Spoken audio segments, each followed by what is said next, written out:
I put this pipe on my OBR 34cc V2 reed case engine just to test the performance. And the other day I was running it and it shut off in mid while I was throttling it, so I couldn't get it back started. So when I come to do a spark to see if I got a spark test, I hooked this up and realized it burnt the wire right there. So that was the problem. That's why I couldn't get it started. So every time I move this wire now, you can see it won't work, then it stop. Like I can crank it up and sometime it'll crank, sometime it won't.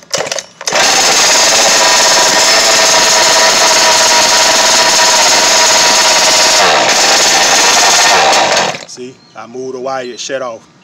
Show you again.